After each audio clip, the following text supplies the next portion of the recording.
Hello everyone, আজকে আপনাদের সাথে বানানো শেয়ার করছি রোগান জোশ। রোগান জোশ বানানোর জন্য মূলত খাসির লেগ পিস ব্যবহার করা হয়, কিন্তু এখানে আমি রেগুলার কাট করা খাসির মাংস ব্যবহার করেছি। এইখানে 1 কেজির থেকে কিছুটা মাংস বেশি আছে।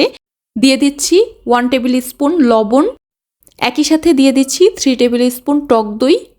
রোগান জোশটা হচ্ছে কাশ্মীরের একটি ট্রেডিশনাল খাবার। তো কাশ্মীরে ট্রেডিশনালভাবে রান্না করার সময় এই রকম লবণ বা টক দই দিয়ে মাখিয়ে নেওয়া হয় না। এইটা আমি গন্ধটা যাওয়ার জন্য লবণ এবং টক দই দিয়ে মাখিয়ে রেখেছিলাম। লবণ আর টক দই দিয়ে মাখিয়ে রাখার কারণে কিন্তু টেস্টে কোনো পরিবর্তন আসে না। আপনারা চাইলে এভাবে মাখিয়ে নিতে পারেন।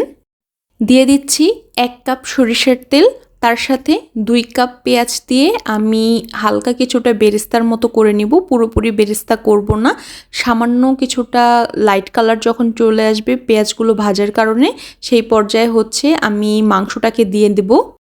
এইখানে পেঁয়াজ বেরেস্তার সাথে মাংসগুলোকে বেশ কিছুক্ষণ ভেজে নিতে হবে।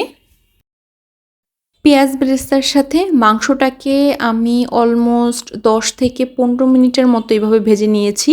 এই পর্যায়ে কিন্তু চুলার জালটা আমি মিডিয়াম আঁচে রেখেছি।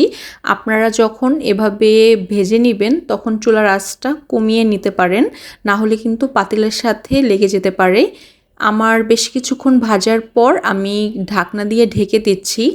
রোগান জোশে দেওয়ার জন্য আমি এখানে একটি স্পেশাল মশলা বানিয়ে নিব। এখানে স্টার অ্যানিস আছে, জয়ফল আছে, জয়ত্রী আছে, সবগুলোকে আমি ব্লেন্ডারে ব্লেন্ড করে নিব। যেই মশলাটা আমি বানিয়ে রেখেছিলাম সেই মশলাটা আমি মাংসটা ভাজার এই পর্যায়ে 1.5 থেকে 2 টেবিল স্পুনের মতো দিয়ে নিচ্ছি। আমার মাংসটা বেশ কিছুক্ষণ ভাজা হয়ে গেছে। এখন আমি একে একে সব মশলাগুলো দিয়ে দিব।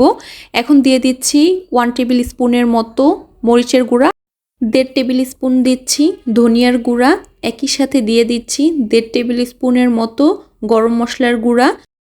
এখন সবগুলো উপকরণকে আমি নেড়ে একসাথে মিশিয়ে নিব।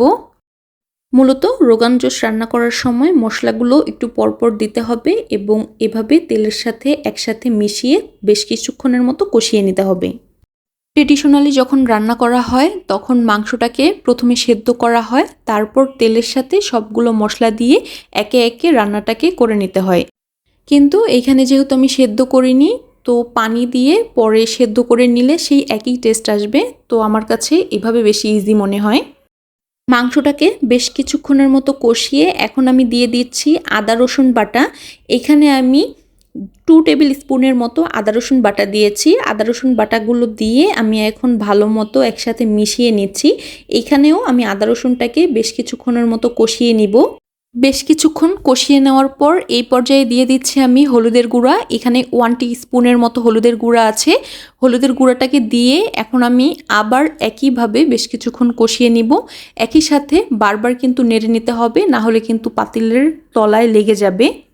খুবই অল্প সময়ের জন্য আমি ঢাকনা দিয়ে ঢেকে রেখেছি। একই সাথে অন্য আরেকটি চুলায় আমি গরম পানি করতে দিয়েছিলাম, সেইখান থেকে আমি 2 কাপের মতো গরম পানি দিয়ে দিচ্ছি। এখানে কিন্তু অবশ্যই গরম পানি দিতে হবে। গরম পানি দিলে এখানে রোগান জোশের টেস্টটা অনেকটা ভালো আসবে। এখন এই পানির মধ্যেই মাংসটাকে আমি সেদ্ধ করার জন্য রেখে দেব। এইখানে আমি 40 থেকে 45 মিনিটের মতো মাংসটাকে সেদ্ধ করার জন্য রেখে দেব, খুবই অল্প আছে। এইখানে যেহেতু আমি সব মশলাগুলোকে আগেই তেলের মধ্যে ভেজে নিয়েছিলাম, তার জন্য কিন্তু আমার খুব সুন্দর একটি কালার চলে এসেছে। কিন্তু ট্রেডিশনালি যে কাশ্মীরি মাটন রোগান জোশটা রান্না করা হয় সেইখানে কাশ্মীরি চিলি পাউডার ব্যবহার করা হয়, তার জন্য ওদের কালারটা আরও বেশি সুন্দর আসে। এই তো তৈরি হয়ে গেল আমার মাটন রোগান জোশ। এখানে রোগান জোশটা আমি আমার মতো রান্না করে টেস্টটাকে বজায় রাখার চেষ্টা করেছি। আপনারা এই রেসিপিটি ফলো করে থাকলে আমাকে অবশ্যই কমেন্ট করে জানাবেন। আল্লাহ হাফেজ।